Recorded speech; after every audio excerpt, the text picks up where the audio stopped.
きよりさらに速い。参りました。すごいよ、りょう。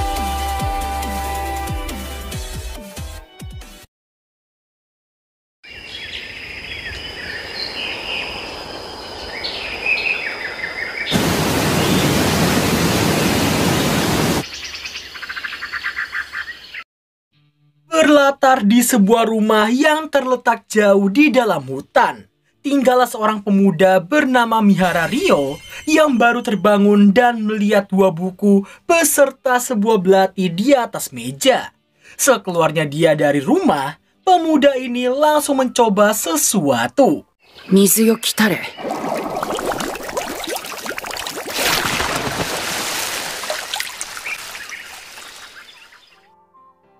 Siapakah Ryo sebenarnya? Di manakah dia berada saat ini? Dan kenapa dia bisa menggunakan sihir? Tenang aja, karena Mizusokusei no Mahotsukai baru aja dimulai. Scene mundur menampilkan Ryo yang dihampiri oleh seorang pria di dalam suatu dimensi. Si pria mengaku senang karena sudah sangat lama sejak terakhir kali dia kedatangan tamu seperti ini. Setelah itu, Ryo diberitahu bahwa dirinya telah meninggal dalam sebuah kecelakaan. Mendengar hal itu, Ryo pun bertanya apakah dia adalah seorang dewa. Sosok itu pun meralatnya, yang mana dirinya ini bukanlah seorang dewa, melainkan seorang malaikat. Usai diberitahu dia akan direinkarnasikan, Ryo bertanya apa tujuannya di dunia barunya nanti. Sang malaikat pun membebaskannya untuk hidup sesukanya karena nggak ada satupun agenda yang diturunkan padanya. Tanpa pikir panjang, Ryo memilih untuk hidup dengan santai. Si malaikat lalu memberitahukan bahwa dunia barunya nanti itu bernama Pi. Sebuah dunia yang dipenuhi oleh sihir dan hampir separuh umat manusia di sana bisa menggunakan sihir. Adapun sihir yang paling cocok dengannya ialah Mizusokusei, alias sihir air. 家ととりあえず2ヶ月分の食料は準備しておきます。氷の貯蔵庫。これも魔法ってことかな。 Setelah melihat-lihat kedua buku berjudul Ensiklopedia Monster edisi Newbie dan Ensiklopedia Flora, Ryo baru sadar dia secara otomatis bisa memahami tulisan dunia ini meski belum pernah mempelajarinya. Ryo lalu keluar untuk mencoba sihir airnya sekali lagi. Water! Mizu! イメージさえすれば口に出す必要はないんですね。 Selepas memahami konsep penggunaan sihir di dunia itu, nampak Ryo yang kesulitan membuat api. Sebagai pengguna sihir air tentu saja itu akan sangat sulit dilakukan. Akan tetapi, dia tak kehabisan akal dan memanfaatkan prinsip kerja air yang membeku. Meski awalnya kesulitan, namun berkat pengetahuan dan imajinasinya, pada akhirnya Ryo berhasil melakukannya. 勝因はズバリ水素結合です。やったー! Di malam harinya, Ryo terlihat berendam air hangat yang diciptakannya dengan penerapan yang bertolak belakang dari penciptaan es tadi. Di keesokan harinya, Ryo yang tahu makanan di penyimpanannya cuma untuk 2 bulan saja, memutuskan untuk berlatih dulu sebelum berburu ke dalam hutan. Di tengah latihannya, Ryo yang merasa water ball memiliki daya serang yang sangat lemah, berniat untuk mencoba sesuatu berlandaskan konsep penggunaan sihir yang bergantung pada imajinasi sang pengguna. Water jetを出せばいいじゃない。対象を削る。細い高速の水を発射する。なイメージを描く。タージェット。少しは形になってきましたね。Beberapa hari kemudian, Ryo mulai berlatih sihir es juga agar dia bisa menggunakan sihir icicle lens impiannya. Berhubung menciptakan es lebih sulit daripada air, dia harus berlatih ekstra sampai terbiasa. アイシクルランス。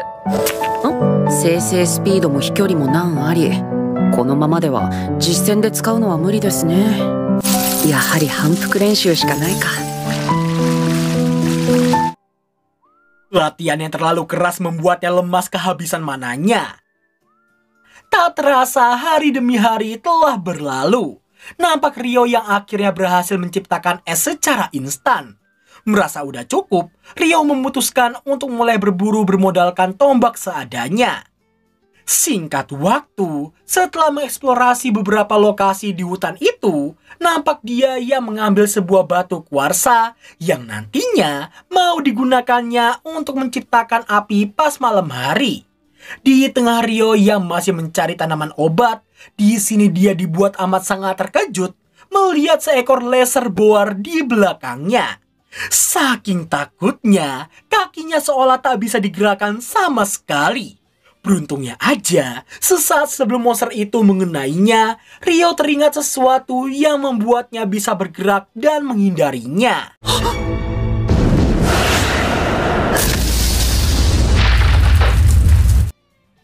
Situasi yang belum tenang mendesaknya untuk berpikir dengan cepat. Di saat si laser boar yang nampak akan menyerang sekali lagi, dengan cerdiknya Ryo memanfaatkan sihir esnya untuk mengalahkan monster itu. Ice Bang! Ice Lance 16! Kata. Sekembalinya ke rumah, dirinya dibuat terkejut mengetahui laser boar ternyata adalah jenis terlemah di antara para monster edisi newbie lainnya. Setelahnya, Ryo juga memeriksa 2 halaman terakhir yang merupakan edisi khusus. Ada 2 sosok yang wajib diwaspadainya. Yang pertama ialah naga dan yang kedua ialah Akuma. Kedua makhluk itu sama-sama berbahaya dan akan sangat sulit untuk kabur dari amarah mereka. Besoknya, Ryo yang baru menjelajah beberapa menit sudah kedatangan tamu tak diundang.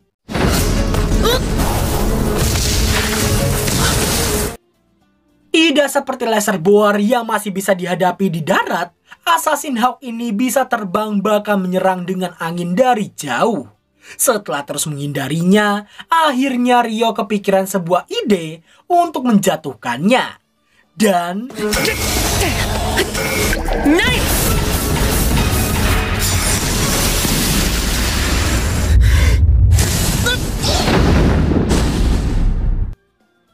Seperginya burung itu, Ryo amat sangat lega dibuatnya. Namun, karena Baiwan tadi juga, dia jadi lupa arah pulang. Di tengah penyusuran jalan, tak disengaja Ryo sampai di tempat di mana terdapat sesosok dulahan bersama kudanya. Scene lalu menampilkan beberapa hari kemudian. Entah bagaimana Ryo berhasil kembali pasca bertemu sesosok dulahan.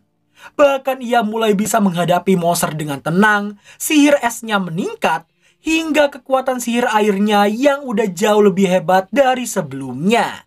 Di malam harinya, nampak Ryo yang kembali ke lokasi dulahan untuk beradu pedang.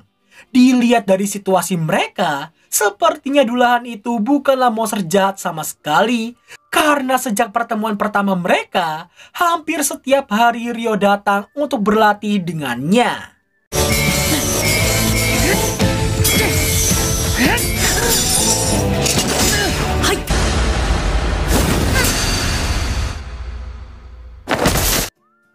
Gak lama kemudian, dulahan itu nampak menggunakan sihir es untuk menciptakan sebuah pedang sihir yang langsung disodorkan ke arahnya.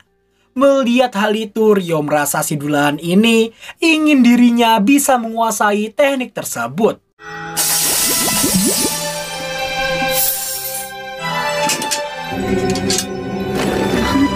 Fantasi. Beberapa waktu kemudian, nampak sang Assassin Hawk yang telah berevolusi kembali untuk sekedar membalas dendam. Dan untuk kesekian kalinya, Ryo selalu bisa melewati rintangan di hadapannya, mau sesulit apapun tantangannya.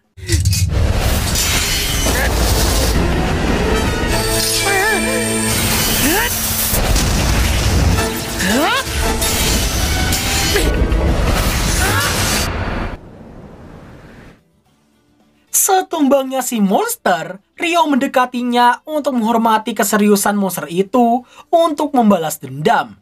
Meski tahu Assassin Hawk itu masih gak terima atas kekalahannya, namun Rio yang juga telah berlatih sangat keras, merasa si monster harus bisa menerimanya. Usai berterima kasih padanya karena telah membuatnya berkembang, pada akhirnya sang Assassin Hawk mengembuskan napas terakhirnya. Di sepanjang jalan pulang, Rio dibuat sangat merinding mendapati seekor naga merah yang mendatangi dirinya.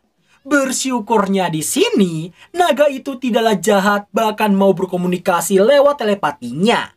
Adapun tujuan naga itu mendatanginya ialah untuk menanyakan Assassin Hawk yang telah berevolusi. Mengira monster tadi adalah anak buahnya atau sejenisnya, Rio pun meminta maaf karena dia telah menghabisinya. Bukannya marah, naga itu justru terkesan dan memujinya. Berkat naga ini juga, Rio dan kita semua bisa tahu bahwa pedang yang diberikan oleh si Dullahan rupa-rupanya bukan pedang sembarangan. Pedang itu ternyata adalah pedang sang Raja Elf. Jika sosok itu sampai memberikannya, Rio pastinya telah melakukan sesuatu yang sampai bisa mendapatkan kebaikannya. いくつか聞きたいことがあるのですが。呼び出されてしまったわい。 Sebelum berpisah, Rio sempat menanyakan namanya. Lewin, itulah nama dari naga yang satu ini. Setelah Lewin pergi dari sana, Rio masih tak menyangka dirinya habis berbincang dengan seekor naga. Di saat yang bersamaan, sang malaikat baru menyadari sebuah fakta terkait kemampuan atau lebih tepatnya, sifat tersembunyinya si Rio. Bahkan, untuk seorang malaikat sepertinya saja, dia nggak paham kok bisa manusia seperti Rio bisa sampai memilikinya. 私が初めて転生に関わった彼女以来1万年ぶりですね。不老ですか。 Keesokan harinya, Rio yang ingin hunting ikan di laut tadi sengaja menemukan kapal yang terdampar di pesisir pantai. Di antara korban jiwa di sana, bersyukurnya masih ada satu orang yang selamat.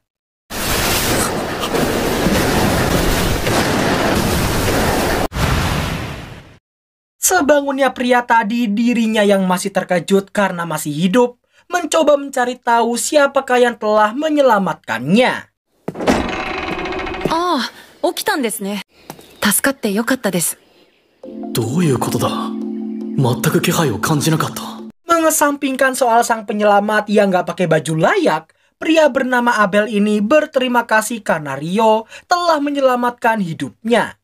Rio pun gak masalah dan menyayangkan yang selamat di kapal itu hanya Abel seorang. Setelah memberitahu orang-orang di kapal selain dirinya adalah penyeludup barang, suara perut Abel membuat Rio mengajaknya untuk makan bersama. Di tengah makan, Abel terkejut mendengar Rio yang gak punya baju sama sekali. Dalam hati ia menduga Rio tak punya uang untuk membelinya. Yang padahal dia gak bisa beli karena gak ada pemukiman di sekitar sini. Abel lalu menanyakan soal belati di sebelahnya yang digunakan untuk berburu. Tentu saja bukan, karena itu ia gunakan hanya untuk memotong daging. 水よ、生まれいでよ。水属性の魔法使いなんです。 Singkat waktu, Abel yang ingin memastikan sesuatu meminta Rio untuk membawanya ke kapalnya. Sebelum mereka sampai di sana, Abel menanyakan tentang tongkat sihirnya Rio. Mendengar dia nggak punya tongkat, Abel kembali menyesal karena masih mengira Rio itu miskin dan nggak mampu membelinya. Dugaan tersebut membuatnya berniat melindunginya dengan alasan ia tak ingin terus mendapat pertolongan darinya. Setibanya di pantai, semua korban jiwa sebelumnya nampak sudah hilang dari sana. Dilihat dari situasi yang ada, kemungkinan mereka ditarik masuk ke dalam laut. Selepas memeriksa penjuru puing-puing kapal, sayangnya apa yang dicari oleh Abel tak dapat ditemukan. Rio lalu menanyakan rencana Abel berikutnya. Abel yang berniat menemui teman-temannya di kota Lun, diberitahu bahwa jika dia hanyut dari selatan, maka kemungkinan dia hanya perlu pergi ke arah utara. つまり寮に助けてもらえなかったら俺もそうなっていたということか。やっぱりアベルさんは運がいいですね。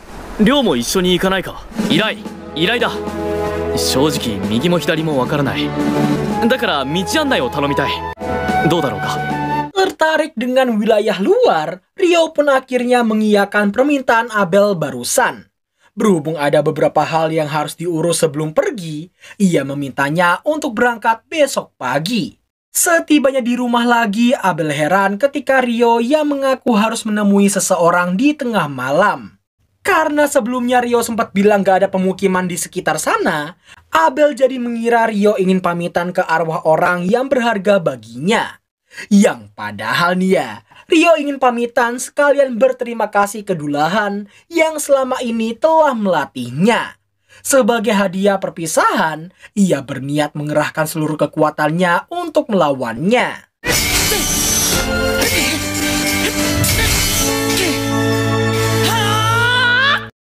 Selesai melakukan pelatihan terakhir, nampak sang Dulahan yang memberikan hadiah perpisahan ke Rio.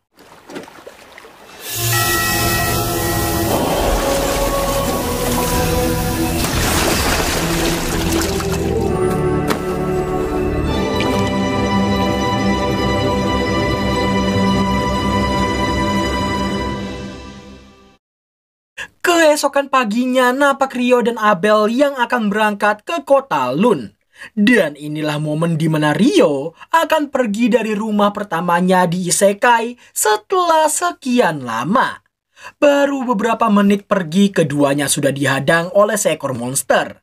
Dan... GG, lumayan lah ya, lumayan. Abel yang gak tahu soal teknik berpedang dijelaskan oleh Abel bahwa itu adalah salah satu teknik khusus para pendekar pedang. Gak lama berselang mereka memutuskan untuk mundur ke arah hutan begitu melihat dua lizardmen di area rawa. Tapi sayangnya sihir deteksi Rio merasakan sekumpulan lizardmen yang terlanjur menyadari mereka dan langsung menyerbu dalam jumlah besar. Tahu ini akan sangat sulit, Rio akan ikut bertarung dengan sihirnya. Sampai akhirnya... Selesai membereskan semua lizardmen, Abel masih penasaran tidak hanya karena Rio yang bisa pakai sihir tanpa tongkat, tapi juga teknik sihirnya yang tak biasa baginya. Karena dulu temennya yang seorang mage angin pernah mengatakan seorang mage hanya bisa melakukan single target. Dan multi-target adalah hal yang sangat mustahil. Selain itu, rapalan sihir Rio juga tidak seperti mage pada umumnya. 前に水を用意してくれた時の詠唱は水よ生まれいでよじゃなかったか。そうでしたか。アベルの気のせいじゃないですか。 Singkat cerita, Rio yang mengaku baru pertama kali melihat uang membuat Abel merasa terkejut sekaligus iba mendengarnya.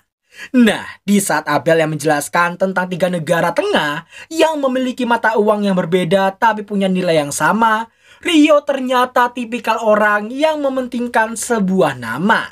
Di mana dari 3 negara tengah, yakni Kerajaan Nightly, Kekaisaran Debuhi, dan Negara Federasi Handalu, hanya Debuhi sajalah yang dianggap jelek namanya. 名前がかっこ悪い。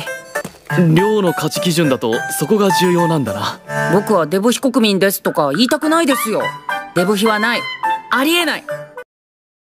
Setelah itu, nampak mereka berdua yang diserang oleh sekumpulan batu. Abel yang melihat batu-batu itu pun menduga mereka telah memasuki sarang golem tanah. Mendengar hal itu, Rio heran karena sejak dulu dia mengira golem itu selalu memiliki tangan dan juga kaki. Abel kemudian maju untuk mencoba menyerang salah satu golem di sana.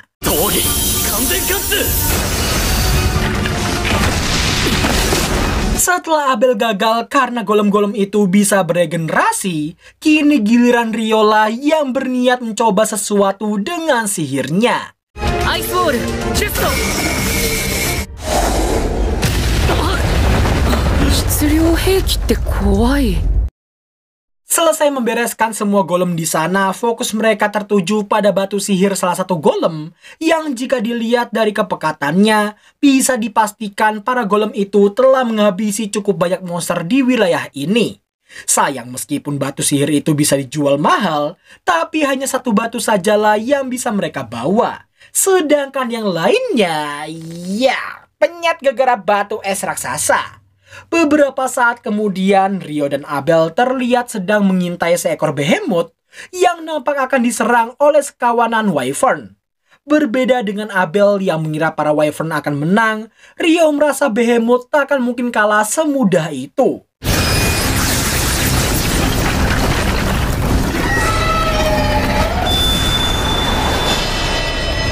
今のはおそらく魔法無効化です。 Malamnya, Rio masih berharap ronde kedua Behemoth akan melawan si Abel. Jelas itu akan sangat gila, karena mustahil seorang manusia sepertinya akan menang dari bencana berjalan seperti itu. Nah, di saat mereka yang tengah membahas soal dungeon, Rio jadi sangat bersemangat dan mengaku sangat ingin memasukinya suatu hari nanti. Mendengar hal itu, Abel pun ngasih tahu satu-satunya dungeon negara tengah ada di kota Lun. Selain itu, Abel juga ngasih tahu tentang elf dan juga dwarf, di mana di kota Lun sendiri terdapat beberapa dwarf dan hanya ada satu elf. エルフの方はルンの町にいるのは多分一人だけだ。なるほど、そっちもイメージ通りですね。だからどんなイメージだよ。 Singkat waktu, mendengar Rio yang tahu ada peradaban di balik pegunungan ini, sontak hal itu membuat Abel menanyakan dari mana dia tahu tentang hal tersebut. Mengingat dia taunya dari Lewin sang naga bijak, jelas Rio tak bisa memberitahunya sama sekali. あ、大陸。ここは東西と南の三方を海で囲まれ、北は山脈が亜大陸に蓋をしている感じじゃ。そのために北にある人間の居住権から人間たちがやってくることはない。 Setibanya mereka di jalan celah pegunungan, tiba-tiba mereka dicegat oleh seekor Griffon dengan aura yang sangat mengerikan. Di tengah Abel yang mematung saking ketakutannya, Rio menyadarkannya begitu ia melemparkan sebuah daging ke arah Griffon itu. Setelah memberikan biaya masuk, keduanya bersyukur karena masih bisa hidup. Karena jika sampai mereka melawannya, bisa dipastikan mereka akan kalah telak. Berkat ucapan Abel, kita jadi tahu bahwa sudah ratusan tahun lamanya sejak manusia melihat seekor behemoth dan juga Griffon. Dirinya merasa daerah ini sangatlah aneh baginya. Satu-satunya kemungkinan yang membuat kedua bencana tadi tak menyerang pemukiman manusia hanyalah pegunungan utara ini saja. Mendengar hal itu, Rio teringat gerombolan Wyvern yang menyerang Behemoth tadi berasal dari langit utara juga. Dan bener aja, gak jauh dari tempat mereka, nampak dua Wyvern yang sedang mukbang seekor monster. Meski awalnya Abel gak ingin melawan karena butuh setidaknya 20 petualang elit untuk menghadapinya, tapi karena Rio yang memikirkan sebuah taktik agar mereka tetap di tanah, pada akhirnya Abel terpaksa mengikuti rencana Rio.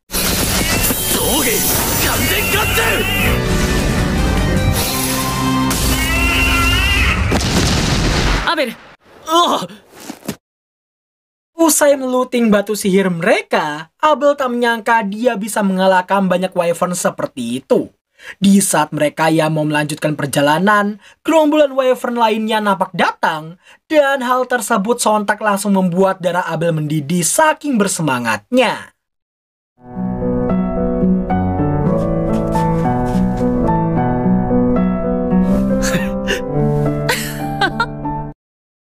Scene pun berlanjut menampilkan Rio dan Abel yang baru melewati pegunungan es.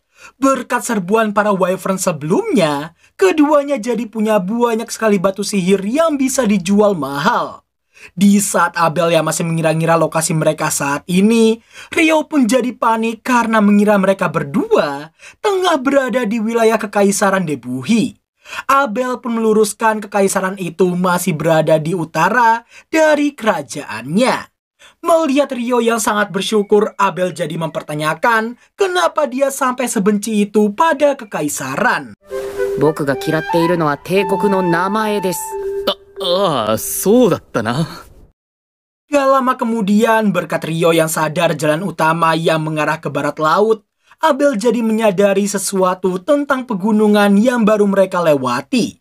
Mengesampingkan hal itu, Abel ngasih tahu mereka tinggal mengikuti jalan utama agar bisa sampai ke kota Kiradea.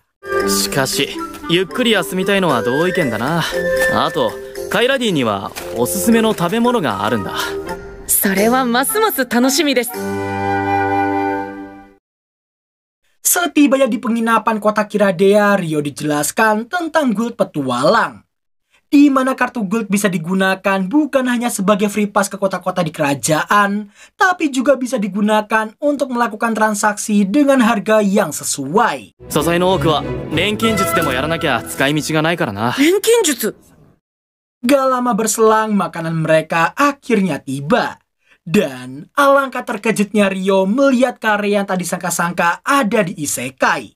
Saking gak percayanya, Rio sampai mengamatinya dari dekat, sembari bergumam tentang kare yang biasanya dimakan setelah MC isekai berhasil menumpas Raja Iblis atau sejenisnya. Gak pakai lama, ia langsung menyantap kare itu dengan sangat lahapnya. 気に入ったのならおかわりしてもいいぞ。 Kok tiba-tiba gua jadi ikutan lapar ya? Makan siang coba bikin kare apa ya? Sesaat setelah piring pertama habis, Rio langsung order piring keduanya. Dirinya pun jadi tambah senang begitu tahu kare ini juga ada di kota tujuan mereka nanti. Keesokan paginya, nampak keduanya yang melanjutkan perjalanan, sembari Rio yang masih menggerutu soal Abel yang tidak memberitahunya tentang kare. Se. Oh, puan jarimu iki rek. Ojo ditiru ya rek, rapi iki. Good job. Sebagai gantinya, Rio memintanya untuk memberikan semua informasi tentang makanan manis di kota Lun. まあ、考えておく。 Setelah melalui banyak sekali daerah, akhirnya mereka berdua tiba di wilayah kota Lun. BTW nih ya, sumpah, ini kayak lukisan banget grafisnya cuy. Keren banget sumpah. Sesampainya di depan gerbang, nampak penjaga gerbang yang terkejut sekaligus bersyukur melihat Abel yang masih selamat. Mendengar Rio yang telah menyelamatkannya, sontak hal itu membuat si penjaga yang punya nama Nimuru ini senang dan berterima kasih padanya. Setelah membayar biaya masuk sementara, keduanya berniat langsung pergi ke guild petualang. Tapi sebelum itu, Abel ngasih tahu dia ingin menjadi penjamin Rio pas kenaikan rank petualangnya nanti. Di mana jika seseorang dijamin oleh petualang rank B ke atas, maka orang tersebut bisa memulai dari rank E atau D dan bukannya dari rank F. Dengan begitu Rio jadi bisa mengambil quest tinggi dengan hadiah yang pastinya juga sama tingginya. Setibanya di guild, nampak resepsionis bernama Nina beserta semua orang di dalam sana langsung dibuat terkejut bahagia melihat Abel yang masih selamat. Dalam sekejap mata dia langsung ditelan oleh kerumunan orang-orang yang bahagia melihat kepulangannya. Rio yang gak ingin ganggu pun mutusin buat keluar. Dan tadi sengaja bertemu dengan satu sosok yang kedepannya akan membuat para jomblis nangis di pojokan. それは妖精王のとても良いものをまとっていると思ってな。君は面白い存在だな。すまない、急ぐんだった。それじゃあまたどこかで。 Di tengah Rio yang masih tertegun dengan ucapan serta kecantikan gadis elf tadi, Abel datang mencari untuk memperkenalkannya pada semua orang. Berkat jasanya dalam menyelamatkan Abel, semua orang serentak berterima kasih padanya.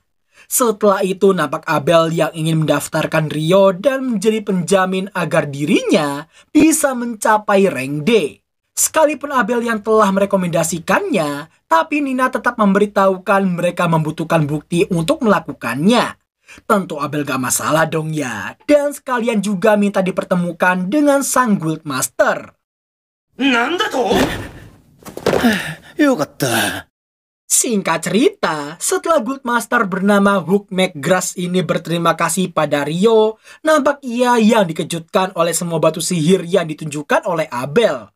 Melihat ukuran dan kepekatan warna semua batu itu, jelas sebagai seorang veteran Pak Hook bisa tahu semua ini adalah batu sihir Wyvern. Dilihat dari jumlahnya aja, beliau langsung panik takut jika gerombolan monster bengis itu akan menghancurkan kerajaan mereka. Kekhawatiran itu pun langsung dipatahkan oleh Abel yang memberitahunya bahwa mereka berdua telah memburu semua Wyvern di area selatan dari pegunungan Jahanam.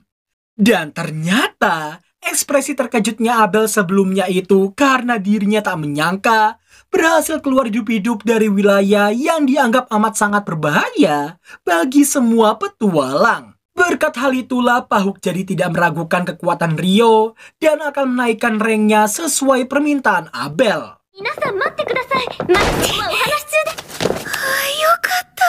Dejavu. Gak lama berselang, nampak parti pedang merahnya Abel yang datang untuk memastikan keselamatan ketua mereka. Melihat hal itu, Rio pun diminta Pak Hook untuk melanjutkan pendaftarannya di ruangan lain. Tapi sebelum dia pergi dari sana, Abel mengajaknya pergi ke suatu tempat setelah pendaftarannya selesai nanti. Sin lalu menampilkan Pak Hook yang ngasih tahu parti Abel adalah parti paling terkenal dan juga berbakat di kota ini. Di saat Rio yang masih gak enak jika langsung lompat ke rank D begitu aja, Pak Hook pun menjelaskan bahwa dirinya sangat mengetahui seberapa kuatnya sosok Abel. Maka dari itu ia yakin Abel takkan mungkin bisa melawan Wyvern apalagi yang jumlahnya sampai lusinan.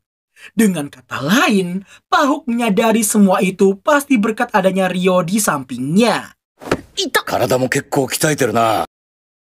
Setelah Nina masuk membawa kelengkapan pendaftaran, nampak Rio yang ditanyai beberapa hal sebelum membuat kartunya.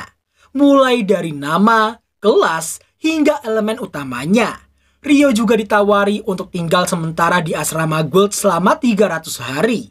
Selain itu, dia juga ditawari kuliah dungeon yang akan diadakan lusa nanti. Mumpung gratis, jelas Rio langsung mengiyakan tawaran tersebut. Tapi di saat dia yang diberitahu tentang jamnya, sontak Rio seolah terkejut mendengarnya. Selesai wawancara, akhirnya kartu petualang Rio selesai dibuat. Dozo. これがりょうさんのギルドカードとなります。冒険者登録は終わりました。 Sekeluarnya Rio dan Nina, nampak Pak Hook yang masih sangat lega dan amat sangat berterima kasih pada Rio karena telah mengeluarkannya dari masalah besar yang mungkin akan terjadi. Dirinya kemudian baru ingat harus melaporkan keselamatan Abel secepat mungkin. Sin kemudian beralih ke Rio yang mau diantarkan membeli baju dan juga tongkat sihir. Mendengar hal itu, Rio pun langsung mempertanyakan kegunaan tongkat sihir karena dirinya aja nggak membutuhkan itu sama sekali. Selain itu, dirinya juga seringkali menggunakan pedang untuk jarak dekat. Mendengar hal tersebut sontak membuat Abel terkejut dan penasaran karena Rio yang tak terlihat memiliki pedang sama sekali. これですよ。いや、それはナイフ。いや、剣なのか。それよりアベルに聞きたいことがあります。実は根本的なことをいろいろ知らないことに気づきました。 Selesai berbelanja dan mendapat sejumlah informasi dasar dari Abel, terungkaplah hal yang cukup menarik. Di mana ternyata tidak hanya waktu dunia ini yang sama dengan bumi, tapi juga besaran pengukuran turut memakai sentimeter. Selain itu, ada juga menara jam dan juga kare. Rio merasa ini semua bukan sekedar kebetulan semata. Satu-satunya dugaan yang memungkinkan ialah pasti ada orang reinkarnasi selain dirinya yang membuat semua perubahan di dunia ini. Setelah Abel keluar dari toko, tujuan mereka selanjutnya ialah guild untuk merayakan keselamatan Abel, juga penyambutan Rio sebagai penyelamat hidupnya. 無事に帰ってきたアベルと 命の恩人の料理。 Setelah berpesta semalam suntuk, nampak Rio yang diantar Nina ke asrama guild. Di dalam Rio terlihat memiliki dua teman sekamar yang bernama Nils dan juga Eto. Dilihat dari ekspresinya aja, kita semua bisa tahu Nils sepertinya menyukai Nina. Iya, emang cukup kawaii sih ya, tapi lebih kawaii gadis elf tadi gak sih? Selain itu, ada satu orang lagi yang akan menjadi teman sekamar mereka, di mana pria bernama Amon ini masihlah berumur 16 tahun dan habis kehilangan seluruh anggota keluarganya. Hal tersebut membawanya ke kota ini untuk jadi seorang petualang. Nina lalu ngasih tahu si Amon ini juga akan kuliah dungeon sama seperti Rio. そんなのあるわけないじゃない。分厚いアイスボールを空中に生成してそこから落とすなんて。 Sementara itu, nampak Rin yang menolak untuk percaya semua hal yang diceritakan oleh Abel tentang kekuatan Rio. Semua hal itu sangatlah bertentangan dengan logika dasar sihir di dunia ini. Lia pun mencoba menenangkan bestinya dan memberitahu meski mencoba menolak percaya, tapi itulah apa yang dilihat oleh Abel. Gak cuma itu aja, rasa tidak percaya Rin juga membuat kita semua jadi tahu bahwa ternyata kulit Wyvern itu seharusnya tidak bisa ditembus oleh sihir karena mereka memiliki perlindungan angin yang membuat mereka bisa mementalkan semua serangan sihir. Lia lalu menerangkan satu-satunya orang yang mampu melakukan itu hanyalah mage ledakan yang sering pingsan. Kok kayak kenal ya? これが人類最大威力の攻撃手段。これこそが究極の攻撃魔法エクスプロージョン。 Biarpun semua itu sangat sulit dipercaya, tapi jika apa yang dikatakan oleh Abel benar adanya, maka kekuatan Rio pastilah di luar akal sehat manusia. Semisal dia malah menjadi musuh dan berpihak pada kekaisaran, bisa-bisa kerajaan mereka akan luluh lantah tak bersisa. Mendengar hal itu, Abel pun 1000% yakin Rio tak akan mungkin berpihak pada kekaisaran. 帝国の名前がデブヒ帝国だからだ。はい。理解できないよな。俺もだ。 Beberapa hari kemudian, kuliah dungeon memasuki hari terakhirnya. Setelah mempelajari materi minimalnya, para peserta akan menjelajah dungeon siang nanti. Di saat si dosen dungeon yang membuka sesi tanya jawab, langsunglah Rio menanyakan apakah dungeon Kotalun ini memiliki alat teleportasi ke lantai yang telah terselesaikan. Sang dosen pun kagum karena Rio yang tahu banyak tentang hal itu. Tapi sayangnya, biarpun beberapa dungeon di negara barat sana memilikinya, dungeon di Kotalun tidak memilikinya. Amon sendiri pun terkejut karena Rio yang mengetahui hal-hal yang sangat luar biasa seperti itu. Di siang harinya, nampak Rio dan para peserta yang dijelaskan bahwa dungeon Kotalun berada di tengah-tengah kota. Lalu, setiap beberapa tahun sekali monster akan muncul dalam jumlah besar dari dalam sana, yang mana itu disebut gelombang besar. Dan agar mereka tidak membeludak ke area pemukiman, 2 lapis tembok inilah yang berperan untuk menahannya. Berbeda dengan Rio yang santuy, Amon yang takut dengan hal tersebut pun ditenangkan oleh si dosen bahwa kejadian itu hanya terjadi setiap beberapa tahun sekali. Dan tentu saja itu tak akan terjadi hari ini ataupun besok. Si dosen juga ngasih tahu counter guild di pintu masuk dungeon difungsikan untuk mencatat nama serta tanggal masuk para petualang. Setibanya mereka di dalam, para peserta dibiarkan bebas menjelajah lantai 1. Monster di lantai ini dikatakan cukup lemah. Namun gak lama berselang, Rio dan Amon berhenti karena mendapati seekor soldier ant di dalam kegelapan. Gak pakai basa-basi, Rio berniat menahan pergerakannya dengan sihir, sedangkan Amon diminta untuk melakukan serangan. Rio juga memberitahukan kelemahan monster itu yang terletak di area lehernya. Dan その冷徹なる力にて敵を貫け。アイシクルランス8。 dalam sekejap mereka berdua berhasil mengalahkan monster itu dengan sangat ezet. Setelah Rio mengambil sebuah batu sihir dari dalam tubuh si monster, Amon pun sangat senang karena Rio yang membiarkannya memiliki batu itu sebagai kenang-kenangan. Di malam harinya, Nils dan Eto merayakan keberhasilan Rio dan juga Amon atas batu sihir perdana mereka. Nils yang berharap bisa minum minuman kobam pun diingatkan oleh Eto bahwa minuman kobam itu dilarang kepemilikannya. Apalagi seorang petualang tidak boleh tenggelam dalam dunia perkobaman. Di saat Amon yang mengaku masih ingin menjelajah besok tapi takut jika sendirian, Ryo pun menawarkan diri untuk ikut karena dia ingin menyusuri sampai lantai 3. Nah, ngomong-ngomong tentang hal itu, Ryo baru ingat Soldier N seharusnya muncul di lantai ketiga. Lantas, kenapa monster itu tadi ada di lantai pertama? Eto pun mengaku telah menanyakannya, dan memang setengah tahun ini ada laporan kemunculan Soldier N di area kelelawar lantai pertama. それはソルジャーアントが縦穴を掘って1層までやってきているからだ。ベテランさんが新人に絡むのは感心しませんね。 Sontak Amon dan kawan-kawan pun sangat terkejut atas kemunculan Abel, sang ketua parti pedang merah. Abel lalu menitipkan Ryo ke mereka bertiga, layaknya seorang kakak atau mungkin bapak. Niels yang sangat mengagumi sosok Abel pun meminta berjabat tangan dengannya.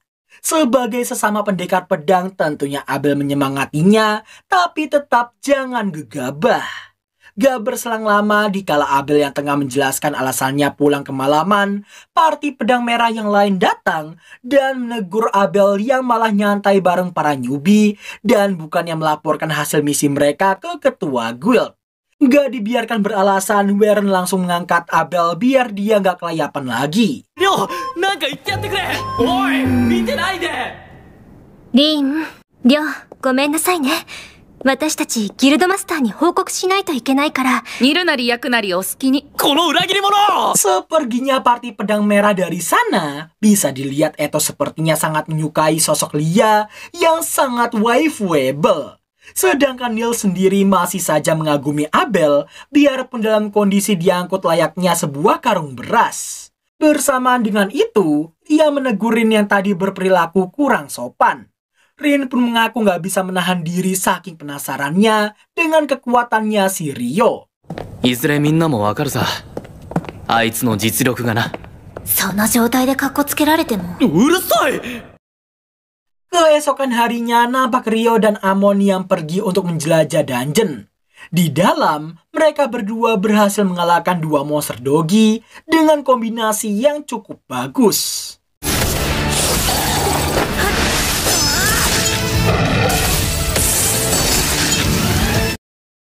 Di tengah beristirahat, Ryo menyadari teknik berpedang Amon tadi yang agak mirip sama tekniknya si Abel.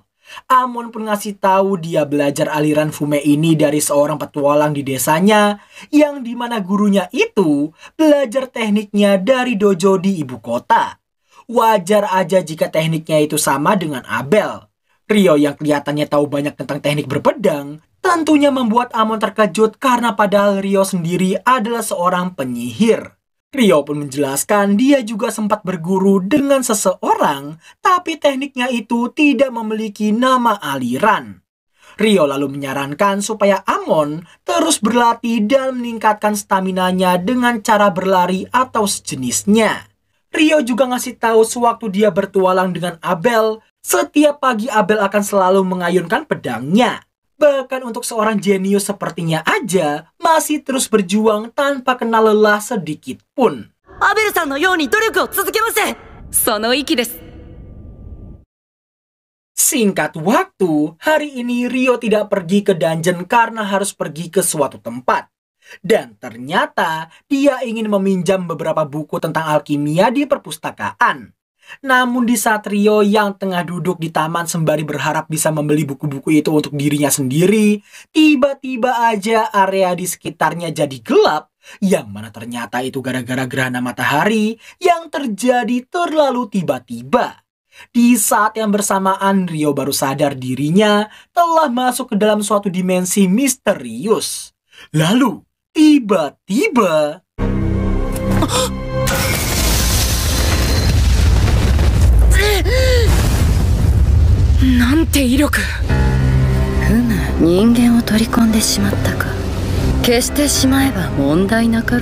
Kemunculan seorang wanita bertanduk, berekor, Dan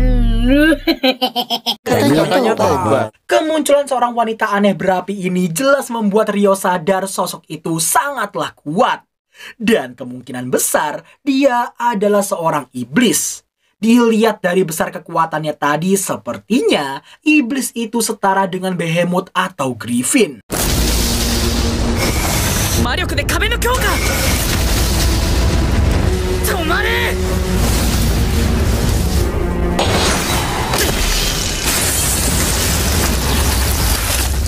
Sontak iblis itu pun sangat terkejut melihat tubuh Ryo yang mampu menahan tombak anginnya. Dirinya baru sadar jubah yang dipakai oleh Ryo itu adalah jubah sang Raja Peri. Tak punya pilihan lain, iblis itu berniat menghadapinya dengan adu pedang.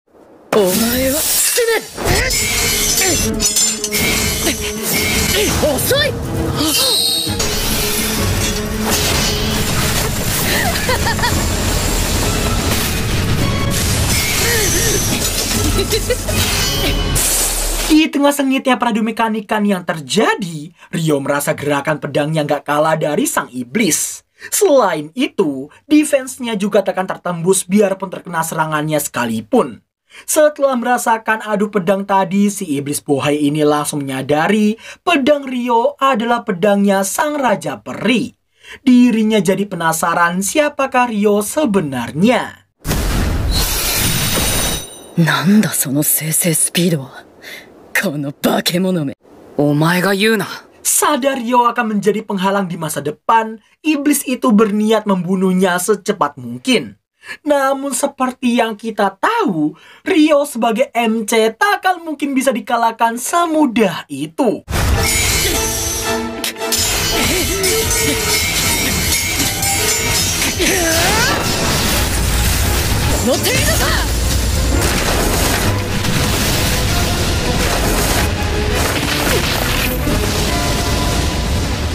Gelo multicasting nih coy. Udah pasti si iblis tak akan menyangka Ryo bisa menggunakan multicasting seperti itu.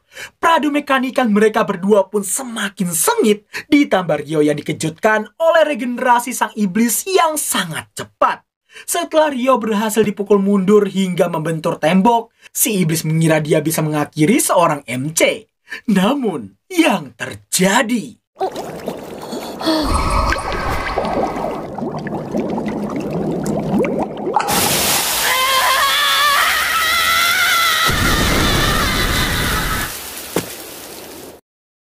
Kalian ingat, Ryo bisa membuat air panas dengan membayangkannya aja. Dan itulah yang dirasakan oleh sang iblis. Meski pertarungan mereka lagi panas-panasnya, tapi sayang gerhana matahari akan segera berakhir.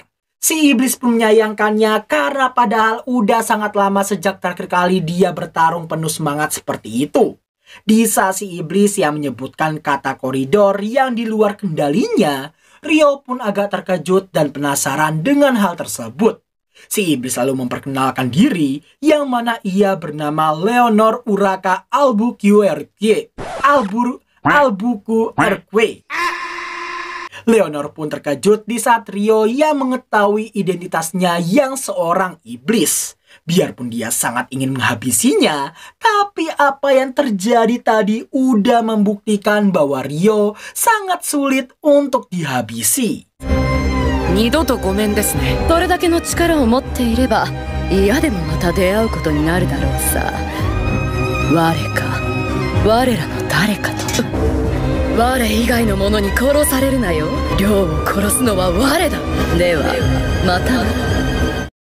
Seperginya Leonor sang iblis bohai, Ryo pun senang karena bisa bertahan hidup meski cukup kewalahan. Apalagi jika bukan karena jubahnya itu, udah pasti dia takkan mungkin selamat. Bukannya menenangkan diri dulu, Ryo justru ingin membeli buku sepulangnya nanti.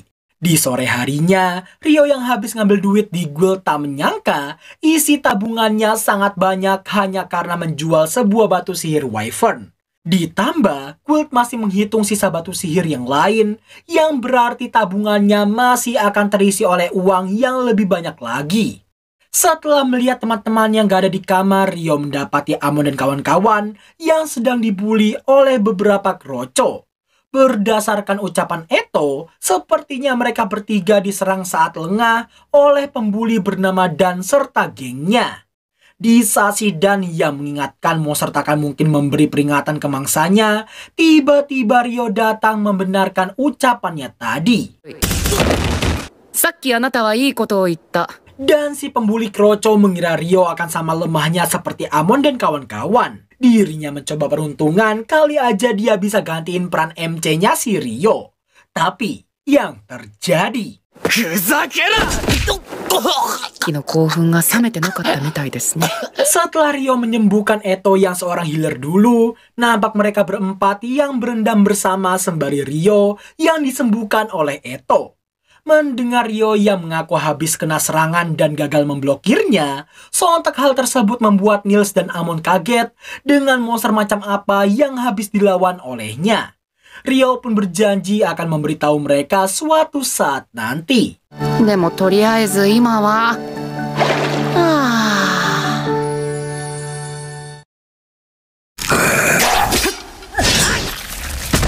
Setelah menghabisi beberapa Goblin Archer, Amon dan kawan-kawan merasa janggal karena seharusnya monster jenis itu tidak muncul di lantai kelima ini. Ketiganya pun mutusin buat kembali dan melaporkan kejadian ini ke pihak guild dulu. Yang tanpa mereka sadari, sesuatu yang mengerikan sedang terjadi di beberapa lantai di bawah mereka. Kemudian, Shin menampilkan Ryo yang masih memikirkan Leonor, iblis yang dilawannya tempo hari. Di mana Ryo merasa kekurangan terbesarnya ada pada kecepatannya yang kurang mampu menyaingi iblis buhay itu.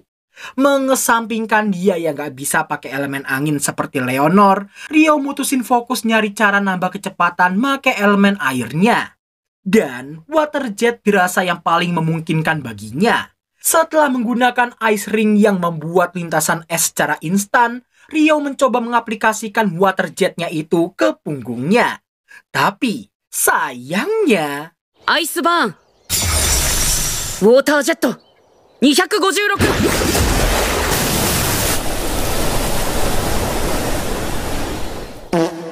Merasa 256 water jet aja nggak cukup, Ryo memperkirakan itu akan berhasil jika ada 1024 yang dikerahkan. Demi bisa menambah wawasan tentang alkimia dan juga iblis, ia memutuskan untuk pergi ke perpustakaan. Shin lalu berpindah ke Rin yang tak menemukan satupun penjelasan tentang kekuatan Ryo. Jika apa yang dikatakan oleh Abel benar adanya, maka itu artinya Ryo mungkin lebih kuat daripada sosok guru besar Illarion. Dan jikalau itu adalah sihir original, maka mungkin aja Ryo setara dengan sang mage ledakan api kekaisaran. Gak lama berselang, my waifu keempat musim ini, Sera, datang menyapa Rin setelah sekian lama. Diketahui Sera baru kembali usai menyelesaikan misi yang jauh dari kota Lun. Berhubung dia lagi buru-buru, Sera pamitan karena harus menemui penjaga perpustakaan. セイラさん。どうしたの？オートでの依頼でルンを離れていたんですよね。ようやく帰ってきたところなの。ごめんなさい。私、司書の方を待たせているの。またね。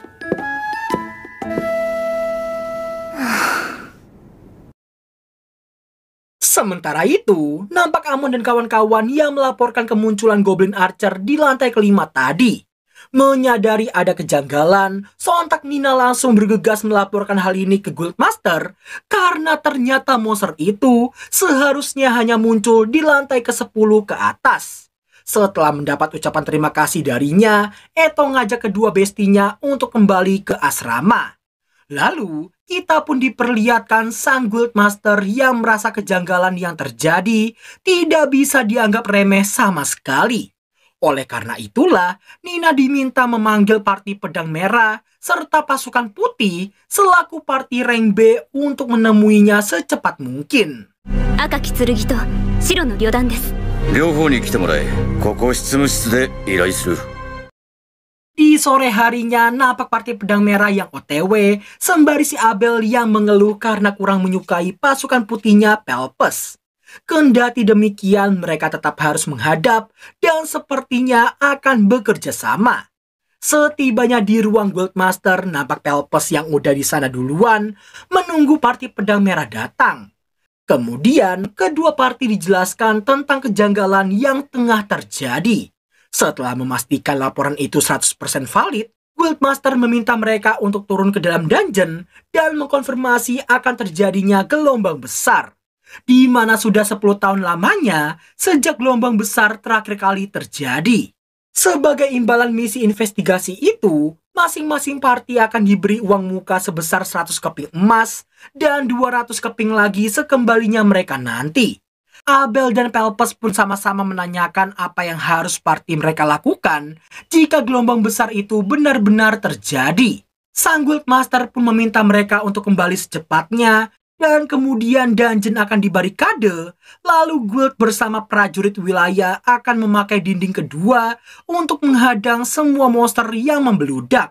Bahkan guild telah mengantisipasi dengan melaporkan semua ini ke penguasa wilayah agar dikirimkan bantuan. Gak cuma itu aja, mereka juga telah menempelkan pengumuman ke para petualang untuk tidak memasuki dungeon sementara waktu.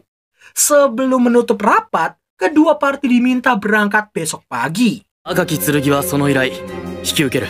白の旅団依頼引き受けます。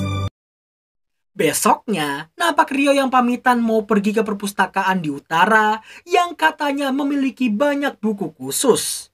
Nah, di sini Rio sempat semangat pas Amon yang ngasih tahu ada rumor tentang di sana juga menyimpan arsip terlarang. Tapi sayangnya itu hanya bisa dimasuki oleh petualang rank B ke atas. 頑張ってくださいね。そっちも調べ物頑張れよ。行ってきます。 Sesampainya dia di perpustakaan utara, Rio merasa meski luasnya sama dengan perpustakaan barat, tapi suasana di sini jauh lebih nyaman baginya. Di saat Rio yang mau nyari petugas buat nanya buku alkimia, tadi sengaja dia malah berjumpa dengan sosok My Waifu untuk kedua kalinya. 悪魔について調べたいなんて言ったら変な目で見られるこの。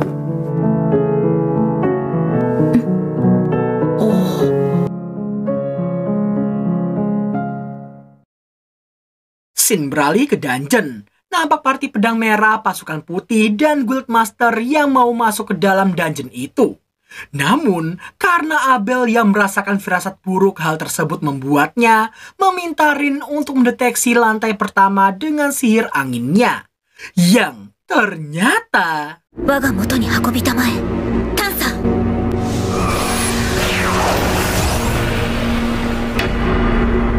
リスト大広間に反応多数。数百では済まない数だよ。 Mendengar hal itu, jelas mereka semua langsung memulai prosedur gawat darurat, yakni menutup pintu masuk dungeon dan mempersiapkan langkah selanjutnya. Di saat yang bersamaan, Amon dan kawan-kawan untungnya belum sempat masuk dan diberitahu oleh petualang lain tentang situasi yang sedang terjadi. Para petualang termasuk yang rank rendah juga diminta membantu ke tembok pertama dungeon. Di lain sisi, nampak Rio yang asik berbincang dengan Sera. Sera pun kaget pas Rio yang mengaku mencari buku alkimia dengan tujuan menggerakkan sebuah golem. さすがにゴーレムに関して直接書かれている錬金術の書物はないが、いくつかそれにつながりそうな本はあったはず。ついておいで。大体の本の場所ならわかるから。 Setelah diajak mencari bersama, terungkaplah Sera adalah satu-satunya anggota party rank B bernama Party Angin. Berkat obrolan singkat mereka, keduanya jadi semakin dekat satu sama lain. だがおかげで亮に会えた。喜ばしいことだ。さあ、一緒に探そう。 Di tengah bibit romantis yang cepat atau lambat akan timbul, Sin kembali ke dungeon yang lagi tegang-tegangnya. Dengan belasan atau bahkan puluhan petualang yang bersiap, suasana semakin mencekam begitu suara langkah kaki para monster yang terdengar dan bergemuruh sepenjuru Kolosium.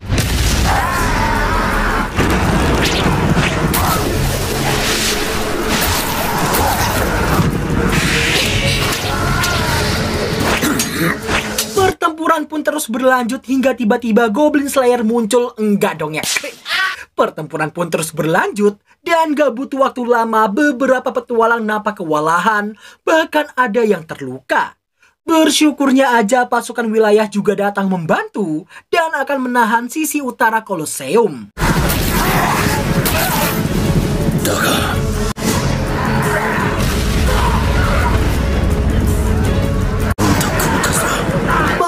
gelombang besar yang tak kunjung mereda, sontak hal itu membuat Pahuk merinding karena 10 tahun yang lalu aja tidak separah ini. Lantas, ketika amunisi mereka yang mulai menipis, keberuntungan masih memihak dengan Amon dan kawan-kawan yang datang membawakan amunisi tambahan untuk mereka. Abel lalu meminta Rin untuk menyimpan mananya karena musuh yang mereka lawan masih yang kroco doang. Kemudian Niels meneruskan pesan Pahuk tentang adanya monster kuat yang menjadi dalang dalam gelombang besar kali ini. Maka dari itu, parti pedang merah dan pasukan putih diminta untuk menumpasnya setelah situasi mereda. Dan tepat di sore harinya, kesempatan pun akhirnya tiba. Tanpa membuang banyak waktu, kedua parti rank B ini langsung melesat maju untuk menumpas dalang pecahnya gelombang besar. Melihat kemunculan 3 sosok Goblin General menandakan hanya ada satu hal yang terjadi, yakni kelahiran Sang Goblin King. Tanpa rasa takut sedikit pun mereka langsung bersiap menghadapi ketiga jenderal itu. Abel dan Pelpes akan menangani masing-masing satu ekor, sedangkan Lia dan Sena akan menangani yang satu lagi. Abel mengingatkan bahwa mereka harus menyelesaikannya sebelum Sang Goblin King naik ke permukaan. Light Javelin!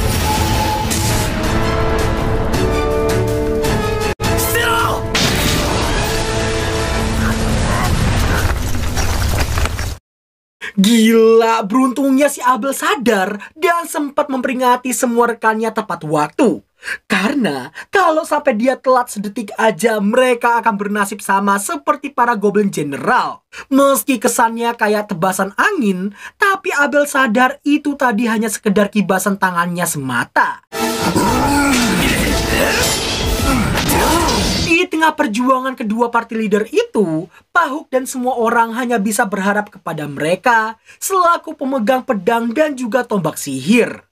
Nah, di saat Pelpes yang nampak akan diserang, Abel langsung pasang badan sekalian melakukan serangan padanya. Hingga akhirnya...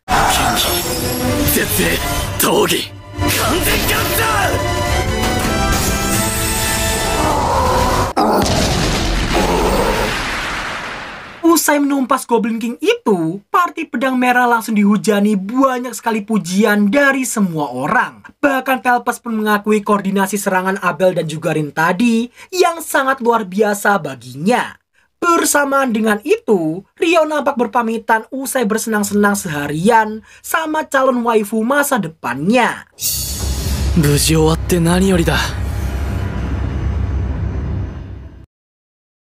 Seberhasilnya para petualang menghadapi gelombang besar, pesta perayaan pun diadakan di dalam guild.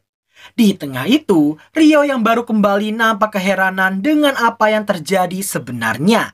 Pihak guild sendiri sedang sangat kepusingan dengan banyaknya tagihan dari segala sektor pasca gelombang besar terjadi.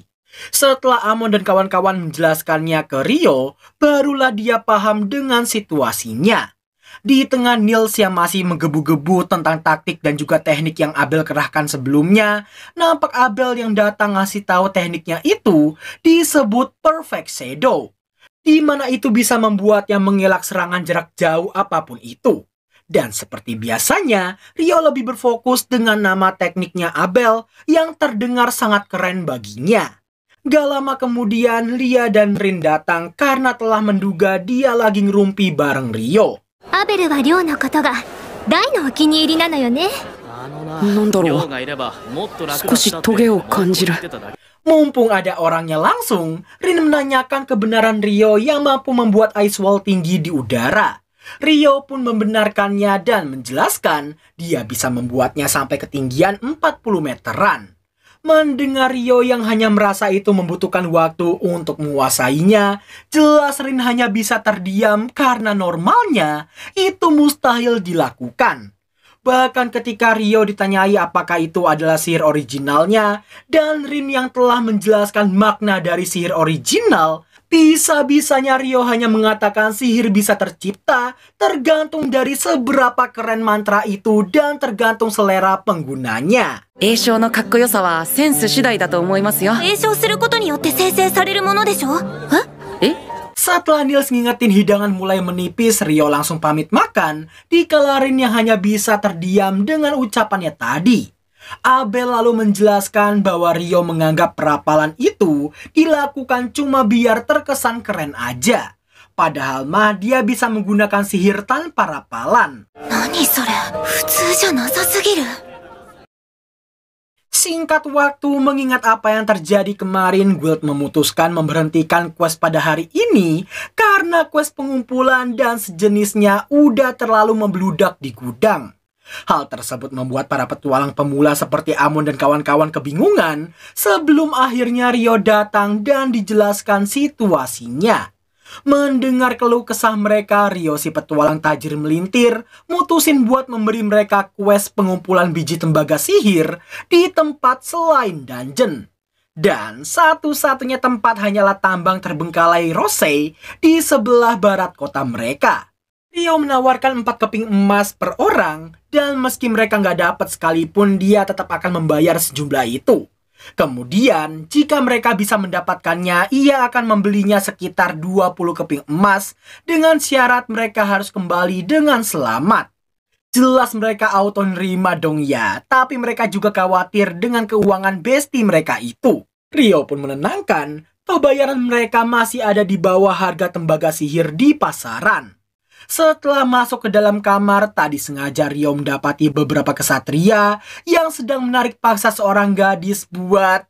Yah, kalian tahu lah ya. Melihat situasi yang udah membahayakan nyawa, tentu saja Rio tak akan berdiam diri saja.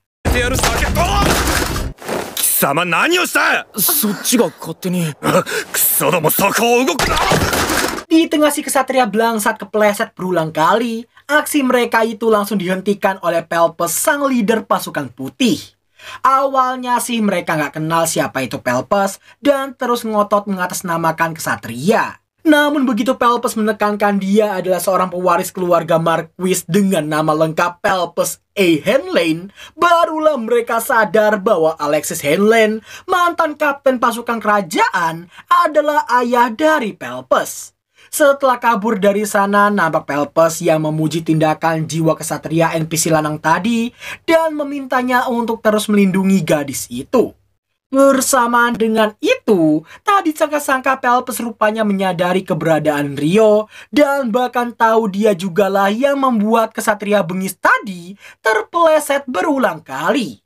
Setelah mengenalkan diri, Pelpes juga memberitahu Abel yang tak henti-hentinya mengatakan jika ada Rio maka gelombang besar pasti bisa diselesaikan jauh lebih cepat lagi.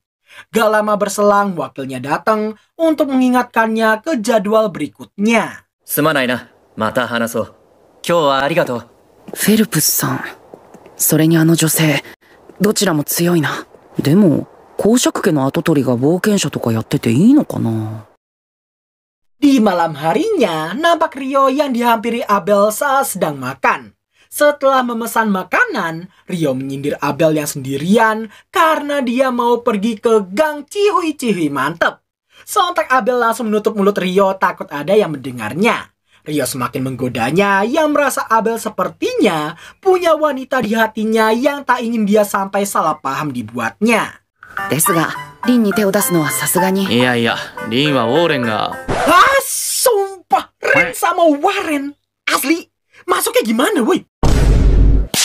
Berhubung bukan Rin yang diincarnya, berarti tinggal dia doang. Setelah terus dibuat salah tingkah, pada akhirnya Abel mengajaknya ikut dengannya menelusuri gang Cihui-Cihui mantep karena ada laporan kesatria kerajaan yang bermaksud jahat di gang tersebut. Gak berselang lama, Rio terhenti dan ngasih tahu Abel terdapat beberapa petualang tak dikenal yang seolah-olah memancing keduanya untuk mengikuti mereka. Begitu Rio dan Abel mengikuti sampai ke sebuah gang buntu, tiba-tiba...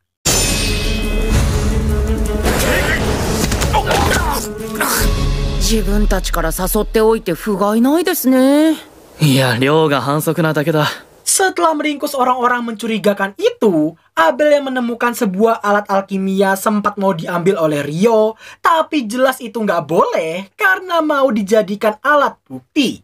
Dan ternyata mereka adalah petualang Rence dari Jack Clair. Mengetahui hal itu, Rio dan Abel langsung pergi melaporkan hal ini ke penjaga setempat. Di saat yang bersamaan di tempat lain, nampak Pelpes yang dibuntuti oleh kesatria busuk siang tadi. Meski udah tahu siapa Pelpes, tapi mereka tetap tak terima dan berniat menghabisinya.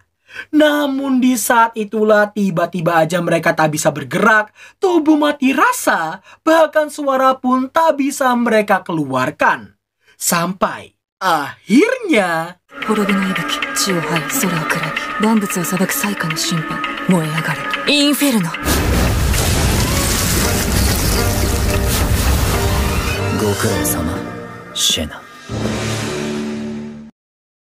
Besoknya nampak rombongan orang-orang bertudung yang datang ke Guild Kotalun.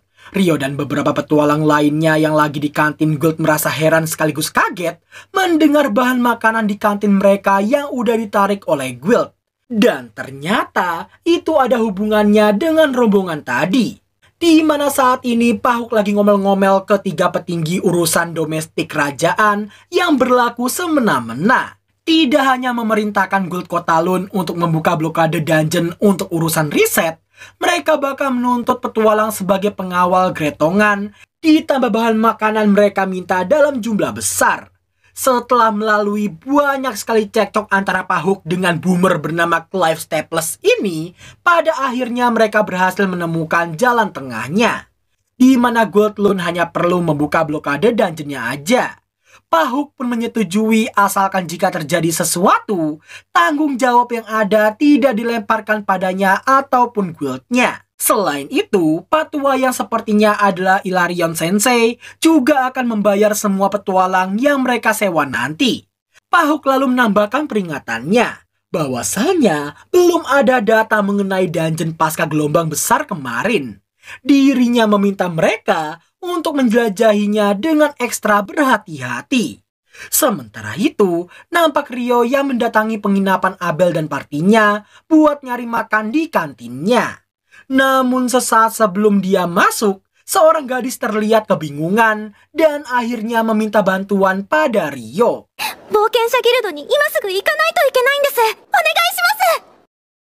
Setibanya di guild, nampak gadis tadi yang menyampaikan surat pemberian Ilarion Sensei, di mana isinya ternyata adalah permintaan bantuan untuk mengawal penyihir kerajaan menjelajahi dungeon. Melihat kekhawatiran Abel, Rio pun menanyakan masalahnya. Abel pun menjelaskan beberapa puluh tahun yang lalu ada party rank A yang masuk ke dalam dungeon yang habis terjadi gelombang besar. Yang masalahnya di sini, pemimpin party itu adalah seorang swordsman non-human setara peringkat S. Tapi sejak mereka masuk, party tersebut dinyatakan menghilang di dalam sana. 何が起こるかわからない状態なんだ。大解消後のダンジョンでは。 Tanpa merespon banyak, Rio pamit pergi mau makan dulu. Setelah si gadis berterima kasih padanya, Rio pun melenggang pergi dari sana. Kemudian, Lia menanyakan nama gadis itu. Mendengar nama belakang Natalie adalah Schwarzkopf, ini tulisannya, sontak Rin pun langsung sadar keluarga Rin adalah keluarga besar elemen air. Setelah dibenarkan, Rin langsung menanyakan soal sihir Ice Wall yang bisa dibuat di udara jauh dari perapalnya. Ice Wall を空中高く、術者から離れた場所に生成する魔法って知ってる？いえ、私が知る限りそんな魔法はありません。 Abel pun heran dengan obsesi Rin yang terlalu penasaran dengan kekuatan Rio. Mendengar hal itu, Natalie jadi ikutan penasaran apakah itu artinya sihir yang dikatakan Rin tadi benar-benar ada. Lia pun menjelaskan Rio yang tadi mengantarnya ke sini katanya bisa melakukannya. Mumpung mereka lagi membahas Rio, Abel mutusin buat memperjelas peringatannya. 亮とは絶対に敵対するな。俺たち4人がかりでも多分瞬殺される。もし敵対することになっても素直に降参しろ。そうすればあいつは命までは取らない。これはパーティーリーダーとしての命令だ。 Sungguh peringatan yang tidak terduga. Meski kita berulang kali melihat betapa wholesome-nya persahabatan Rio dan juga Abel, tapi dia tetap mengantisipasi bestinya itu jika sewaktu-waktu menjadi lawannya. Natalie lalu diingatkan jika terjadi sesuatu ke depannya saat dia membutuhkan bantuan ketika party pedang merah tidak ada, maka bergantunglah pada Rio. Abel juga ngasih tahu Rio yang biasanya bisa ditemui di asrama guild atau di perpustakaan. Scene lalu berpindah ke Colosseum. Nampak semua orang yang bersiap-siap masuk ke dalam dungeon. Abel dan partinya pun hendak memulai pengawalan hingga lantai ketiga dulu. Di malam harinya, nampak Rio yang membayar teman-temannya yang berhasil membawakan 2 tembaga sihir sebesar 900.000 florin. Meski baru aja mendapat duit yang sangat banyak, tapi sayang mereka belum bisa memasuki dungeon karena hanya rank D ke atas sajalah yang boleh memasukinya. 私たちは無理ですね。明日再度説明があるそうなので、みんなで参加しましょう。Singkat waktu meski telah turun sampai ke lantai ke-7, tapi Abel dan rombongannya tak kunjung menemukan apapun. Hilarion Sensei lalu memberitahu tim analis di atas juga belum menemukan apapun. Di lain sisi saat mereka melihat grup universitas pusat, Lia langsung ngasih tahu mantan koleganya di sana memberitahu grup itu berasumsi monster pada gelombang besar kemarin hidup di lantai 36 atau lebih. Abel pun terkejut karena Lia yang memberitahukan informasi sepenting itu begitu mudahnya. Lia pun merasa gak masalah toh gerejanya memiliki tangan dimanapun informasi penting berada. Sementara itu di permukaan nampak Pahuk yang lagi jelasin situasi yang ada ke para rank F dan juga E. Berhubung mereka dilarang masuk ke dalam dungeon, sebagai gantinya guild menyediakan misi mobilisasi makanan dan misi pengawalan ke kota sekitar. Kemudian masuklah mereka ke sesi tanya jawab. Tanpa basa-basi, Rio langsung menanyakan warna batu sihir dari semua monster di gelombang besar. Pahuk yang ngasih tahu warna batu sihir baik itu monster biasa ataupun sang Goblin King pudar semua, jelas itu dirasa aneh bagi Rio. Bersamaan dengan itu, nampak grup universitas pusat yang menemukan sebuah gerbang misterius yang langsung dijadikan bahan penelitian oleh mereka. Di lain sisi, nampak tim analisnya Natalie yang masih fokus membaca keadaan di dalam dungeon. Akan tetapi, tampak Cliff dan grupnya sadari perbuatan mereka ini justru akan mendatangkan malapetaka bagi seluruh tim penelusuran dungeon mereka.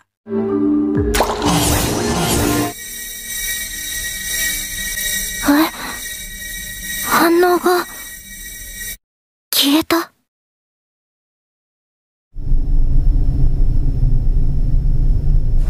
Lihia, Lin, Warren, 無事だな。Setelah diteleportasi paksa ke suatu tempat, Abel langsung memastikan kondisi teman-temannya, termasuk Pak Arthur yang sebelumnya Wam 2 kira dia itu Hilarion Sensei. Di situasi yang sama tapi di lokasi yang berbeda, grup Clive nampak tengah diatur supaya tidak panik dan diminta untuk terus berhati-hati. Clive pun meyakini asumsinya tentang para monster di gelombang besar berasal dari lantai 36 adalah sebuah kesalahan. Ia menduga gerbang hitam tadi pasti adalah penyebab utama dari segala hal yang terjadi. Meskipun tengah dihadapkan dengan situasi yang sangat mencekam, namun Clive masih saja memikirkan soal keuntungan jika berhasil mendapatkan jawaban dari misteri gelombang besar, dan terungkaplah di sini bahwa orang ini sangat terobsesi menjadi seorang kepala peneliti kerajaan. Gak lama berselang, fokus mereka teralihkan tertuju pada sesuatu yang cukup jauh dari mereka.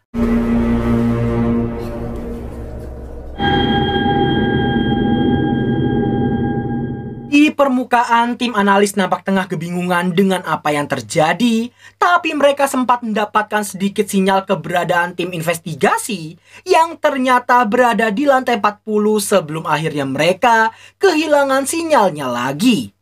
Kemudian penanggung jawab tim investigasi Universitas Sihir Christopher Pratt datang untuk bertukar informasi dengan tim analisnya Natalie yang diketuai oleh Kang Ujang.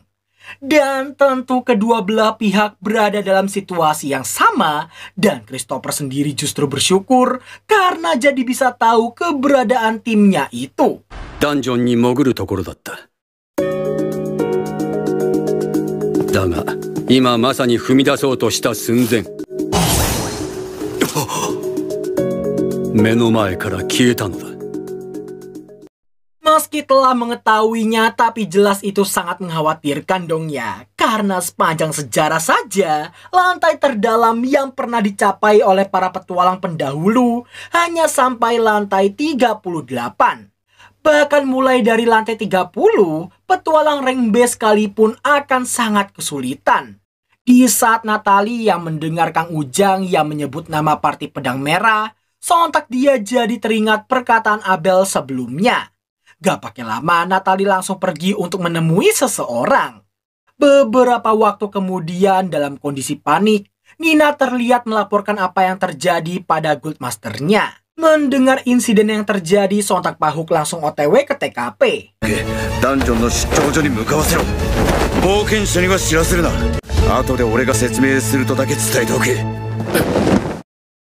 Di saat yang sama, Ryo rupanya sedang berada di perpustakaan mencari buku tentang suatu materi. Sesaat sebelum naik ke lantai 2, dalam hati Ryo sepertinya berharap bisa bertemu dengan Sera yang telah mencuri hatinya sejak pertemuan pertama. Tepat ketika Ryo yang kecewa karena mengira Sera tidak ada, ternyata... Ryo janai ka? Sera-san! Woilah, CMC kita kencan part 2 kayaknya, Dao. Setelah memberitahu dia mencari dokumen kuno tentang gerhana dan gelombang besar, Sera yang tahu lokasi catatan itu pun memintanya untuk mengandalkannya. Di tengah mencari, Sera agak kaget mendengar Ryo yang seperti menyadari adanya keterkaitan antara kedua fenomena itu. Dan Sera ternyata juga punya pemikiran yang sama seperti Ryo. Karena faktanya, sejak dulu gelombang besar memang selalu terjadi setelah gerhana. Bedanya pada gelombang kali ini gerhananya penuh, sedangkan yang sebelumnya hanya gerhana setengah. でも亮がその2つの関連性に着目した理由に興味があるな。さすがに日食のタイミングで悪魔と戦闘してたとは言えないな。Rasa gugup yang bercampur aduk membuatnya agak menjauh dan berganti topik obrolan. Menyadari hal itu, dengan senang hati Sera akan mengikutinya juga. Dan akhirnya mereka pun masuk ke topik batu sihir pekat dan pudar. Di mana semakin pekat batu sihirnya, itu artinya si monster telah hidup cukup lama. Lantas, di saat Ryo yang memberitahukan soal batu sihir para monster di gelombang besar kali ini, Sera pun agak kaget mengetahui semua batu sihirnya itu pudar.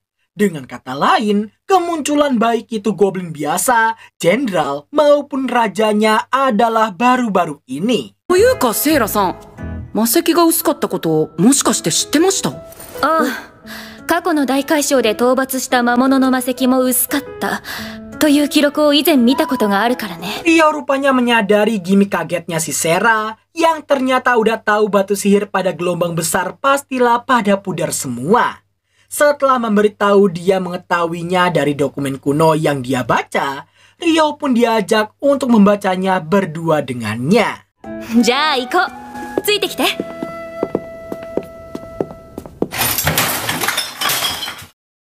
Kembali ke lantai 40. Nampak rombongan Abel yang masih kebingungan dengan apa yang terjadi dan di manakah mereka sebenarnya.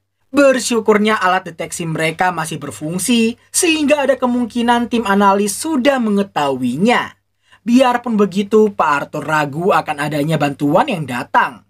Sebagai acuannya, Lia yang seorang pendeta diminta untuk mengingat kemiripan ruang dimensi ini dengan sesuatu.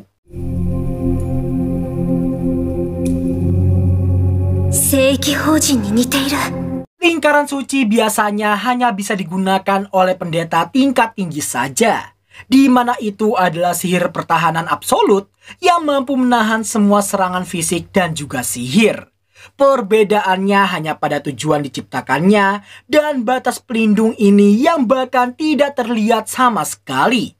Rin kemudian diminta oleh Abel untuk menggunakan sihir deteksi anginnya untuk mengetahui apa yang ada di sekitar mereka saat ini.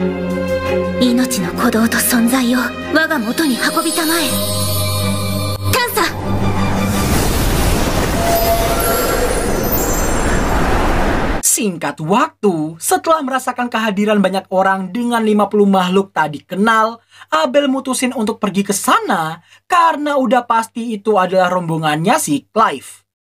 Di lain sisi, Pahuk dan juga Christopher sama-sama gak bisa mengirimkan anak buah mereka karena takut hanya akan memperburuk situasi yang ada. Jadi, mereka hanya bisa mendoakan yang terbaik untuk mereka.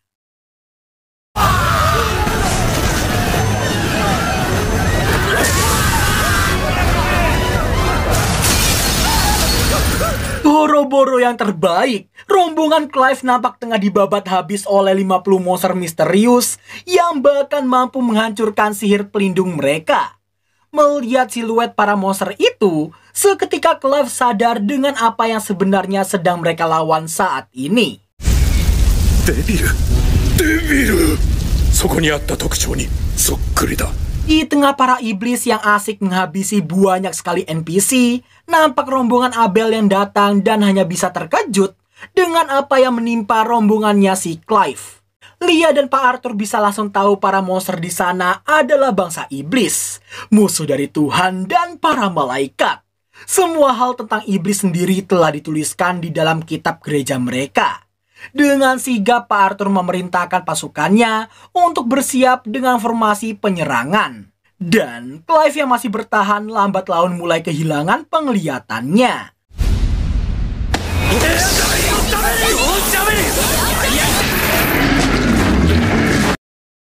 Meskipun para iblis diyakini kebal terhadap serangan sihir, tapi Pak Arthur ngasih tahu jika mereka diserang dengan sihir kuat dan dalam jumlah yang banyak, sudah pasti itu akan berpengaruh dan menembusnya.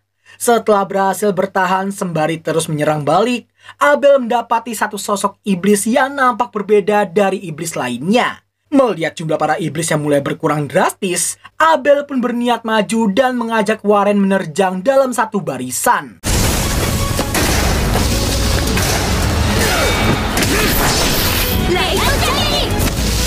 Melihat koordinasi serangan mereka yang sangat teratur, Pak Arthur jadi terpukau dan menganggap popularitas Parti Pedang Merah bukanlah isapan jempol belaka. Gak berselang lama Rin tumbang akibat kehabisan mana. Naasnya di sini, MP Potion sudah habis ditambah mereka masih harus menghadapi 6 iblis lagi. Lia lalu memberitahu Abel bahwa kemungkinan sosok iblis yang berbeda itu adalah Mao Oji alias Pangeran Iblis.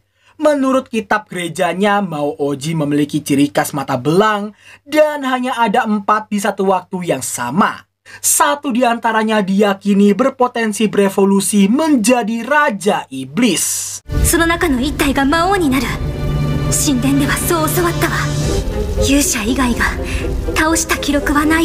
Seiring dengan Abel yang berjalan maju, dia meminta pada partinya untuk tidak menyerah karena mungkin aja keajaiban akan muncul. Lalu, ruang pelindung ini mungkin akan dirusak dari luar. Arah ucapan Abel barusan seolah dia menaruh harapan besar pada satu-satunya keajaiban berjalan sekaligus bestinya. Setelah berdiri di hadapan mereka, Abel kembali meminta pada Lia dan lainnya untuk tidak kehilangan harapan. Bahkan dia merasa para iblis itu tidak lebih seram daripada sang Griffin. Untungnya mereka hanya terhempas dan tidak kenapa-napa. Melihat apa yang dilakukan oleh si Mao Oji, Abel merasa sosok itu seolah menantangnya untuk adu mekanik.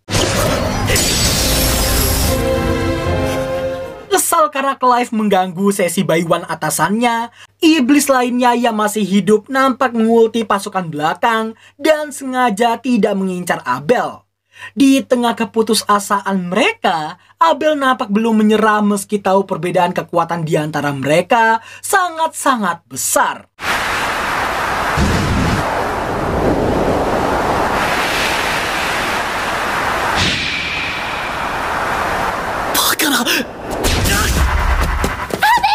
Hanya dengan pukulan ringannya saja, Abel sudah kehilangan keseimbangan dan sepertinya akan segera dihabisi.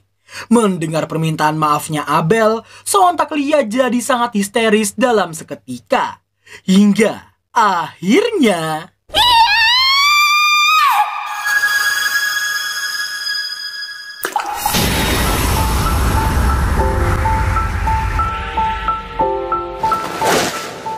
アベル、怪我はないですか?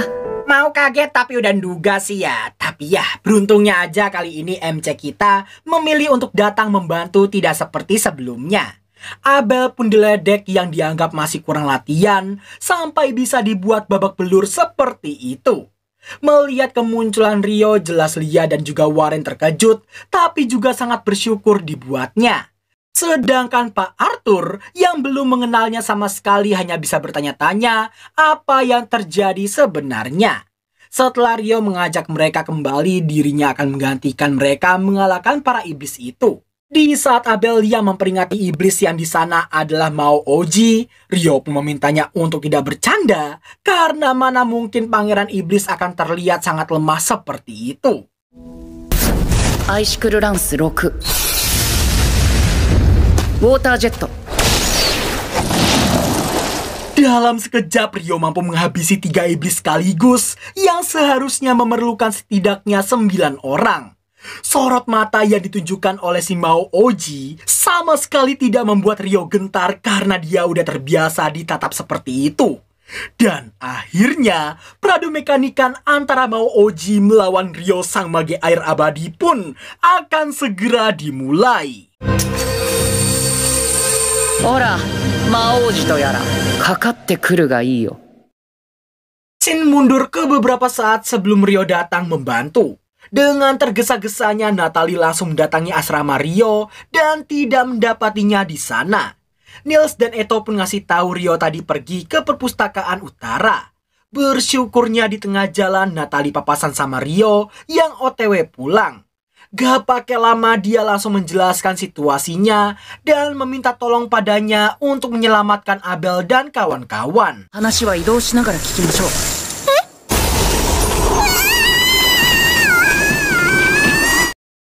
Setelah mengetahui garis besarnya, Rio nanyain kenapa Natalie pergi mencari dirinya. Natalie pun ngasih tahu semua ucapan Abel padanya sebelum mereka masuk ke dalam dungeon. Naruhodo, Abel ga. Gak ingin buang waktu, Rio mutusin buat nerobos para penjaga pintu dungeon, melupakan semua aturan, dan bersiap turun ke lantai 40 sesuai informasi dari Natalie. Oi! 反応があったのは40層って言ってたよね。 Dan begitulah bagaimana Rio bisa sampai di sana lewat langit-langit dungeon. Kembali ke masa kini. Nampak Rio yang akan beradu mekanik melawan Mao Oji sembari diperhatikan oleh Abel dan yang lainnya.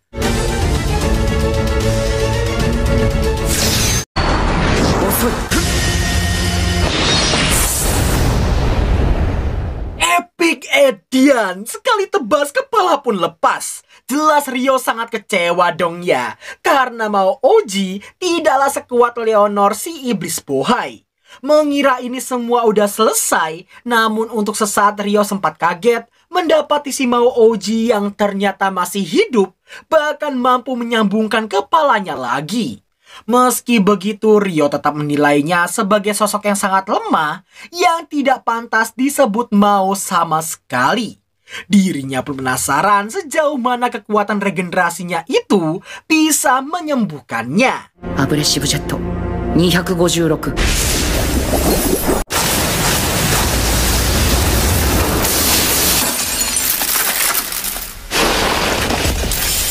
Sungguh disayangkan Mao Oji Automoka tepat setelah batu sihirnya dihancurkan. Abel lalu berterima kasih karena Rio yang telah datang menyelamatkan mereka semua. Rio pun gak masalah dan hanya meminta ditraktir makan saja sepulang nanti. Loh, ya jelas si Abel pun merasa jangankan sekali 2 kali dong ya. Seminggu pun dia gak masalah sama sekali. Abel! Yokata! 心配かけたな。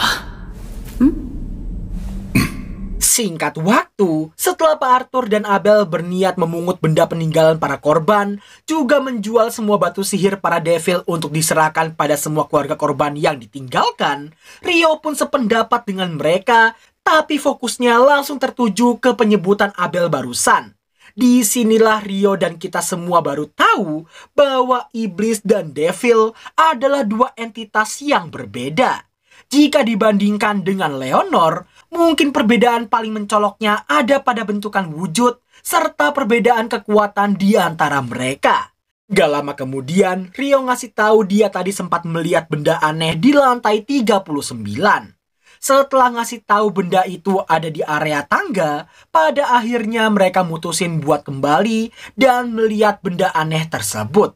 Tapi sebelum itu, mereka menyempatkan diri untuk memungut semua batu sihir para devil tadi. Dan ini adalah pertama kalinya mereka melihat bentukan batu sihir dari entitas tersebut. Karena selama ini belum pernah ada catatan manusia mengalahkan bangsa devil. Bahkan legenda pertama kali devil muncul pun juga tidak ada.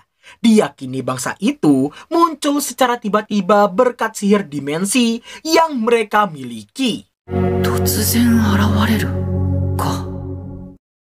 Scene beralih ke party pemuda-pemudi di suatu lokasi. Gak berselang lama mereka dikejutkan oleh kemunculan iblis favorit kita yang gak lain adalah Mbak Leonor si iblis bohai. Melihat sosoknya itu, party tadi pun jadi mengira Leonor adalah Mao. Meski nyatanya Leonor bukanlah Mao, tapi dia tetap mengikuti arus pembicaraan dan bertanya alasan mereka memanggil sosok tersebut. Dan ternyata pemuda pirang bernama Roman ini adalah pahlawan umat manusia. Mendengar itu Leonor jadi sangat bersemangat karena menganggap itu artinya dia pastilah sangat kuat. Namun sayangnya...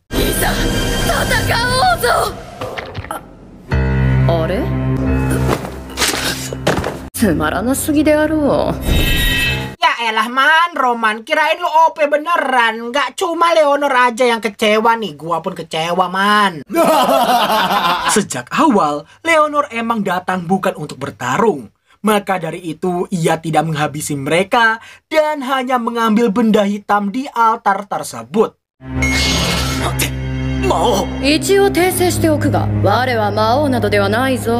bagaimanapun Leonor jelasin, sayangnya mereka tetap batu karena takkan mungkin sosok sekuat dirinya bukanlah Mao. Leonor pun menjelaskan dengan gabungan kekuatan mereka, mungkin aja party Roman bisa mengalahkan sosok Mao alias Devil King.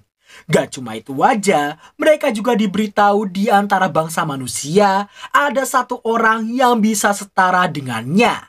Dan siapa lagi kalau bukan Ryo? Leonor pun menyemangati Roman untuk jadi jauh lebih kuat lagi, setidaknya jadi yang terkuat di antara bangsanya sendiri. Karena Ryo yang dilawannya saat itu paling tidak 10.000 kali lebih kuat daripada sang pahlawan itu sendiri.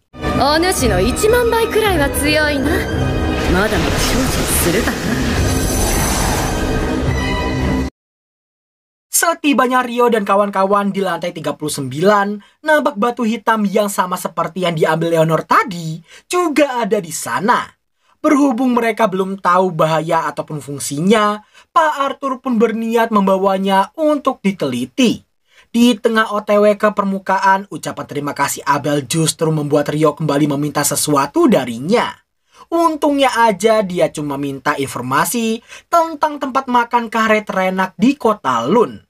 Kalau cuma itu sih, dengan senang hati dia akan memberitahunya. Setibanya mereka di permukaan, Pak Hook sangat bersyukur karena Abel dan partinya yang berhasil kembali hidup-hidup. Nah, di saat Pak Hook yang mau mengomeli dan memberi hukuman berat pada Ryo yang asal nerobos masuk ke dalam dungeon, Pak Arthur pun menghentikannya karena berkat kedatangan Ryola, mereka masih bisa hidup seperti sekarang ini.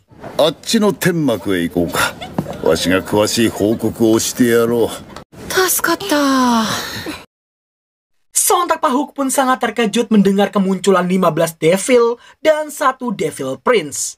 Meskipun sebagian besar devil berhasil dikalahkan oleh Pak Arthur, timnya dan juga party Abel, tapi Abel sendiri hampir dihabisi oleh devil prince jika bukan karena Ryo yang datang membantu mereka. Pak Arthur pun penasaran dan bertanya pada Pak Hook siapakah Ryo sebenarnya. Pak Hook sendiri nggak tahu, dan yang dia tahu hanyalah Ryo adalah orang yang membawa pulang Abel hidup-hidup dari Gunung Jahanam. Masaka Maojiを瞬殺する友人とは恐れ入った。今なんとMaojiとその取り巻きを瞬殺しとったんじゃ。アベルが言うとったよ。量は規格外じゃと。 Bagi Pak Arthur yang terpenting sekarang ialah tidak menjadikan Rio sebagai musuh bagi kerajaan mereka. Namun di saat yang sama, ia takut jika suatu saat nanti ada bangsawan tolol yang mengganggu ketenangan Rio dan membuat keadaan jadi sangat runyam. Oleh karena itulah Pak Arthur tak akan menuliskan apapun tentang Rio di laporannya nanti. Begitu pula dengan Pak Hook juga. Singkat cerita, setelah olahraga dengan Niels dan kawan-kawan, nampak Rio yang mendatangi tempat rekomendasinya si Abel. Sera-san. Konnichiwa. Loh ya, udah kayak takdir aja nih cuy. Sera sendiri sangat senang melihatnya dan langsung mengajaknya duduk di sebelahnya. Meskipun dia udah makan, tapi Sera tetap order sepiring kare lagi dengan tingkat kepedasan sedang seperti Rio. エルフは燃費が悪いんだ。私が食い意地張ってるとかそういうわけじゃないから。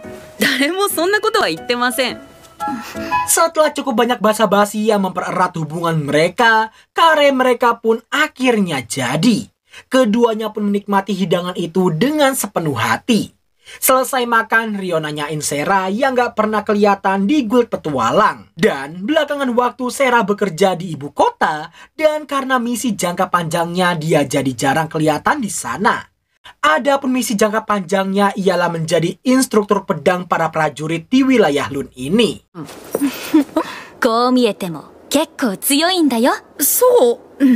Mumpung lagi bahas ini, Sera ngajakin Rio sparring dengannya. Setibanya di arena duel, nampak beberapa orang yang datang untuk menyaksikan instruktur pedang para prajurit melawan seorang petualang yang belum mereka kenal. Hebatnya di sini, Sera bisa tahu Rio sedang lesu, seolah jiwa petarungnya tidak tersalurkan. Rio lalu menanyakan kok bisa Sera tahu dia juga memakai pedang sepertinya. Sera pun ngasih tahu dia selalu memperhatikan cara jalan serta pergerakan tubuh Rio secara detail. Itulah kenapa dia bisa tahu bahwa Rio sama sepertinya.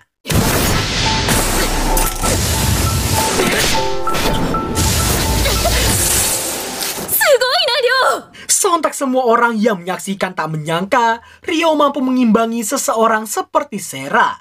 Sera sendiri sangat terkesan karena tidak ada satupun prajurit yang bisa menangkis terjangannya tadi. Menyadari kekuatan Rio bukan sebatas itu aja, Sera pun berniat menerjangnya sekuat tenaga.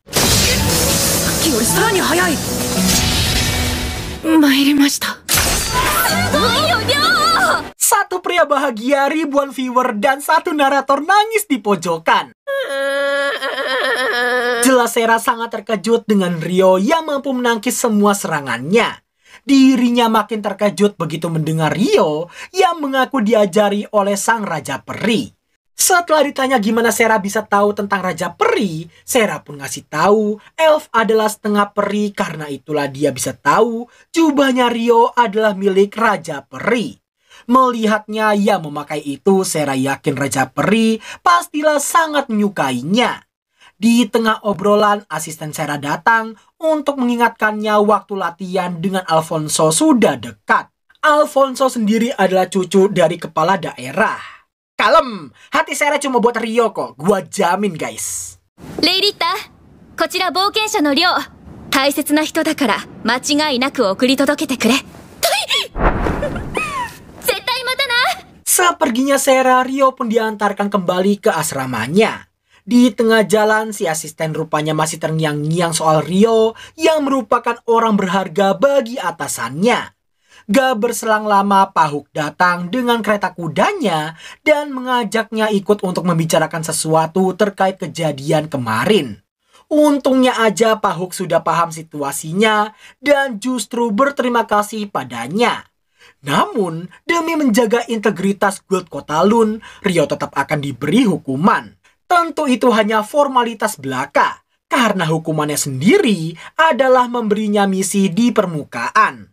Alasannya ialah sejak pertama kali datang, Rio selalu saja mengambil misi ke dalam dungeon. Itulah kenapa ini akan dijadikan hukuman untuknya. 行商を目的地まで送って戻ってきてほしい。行き先はウィットナッシュだ。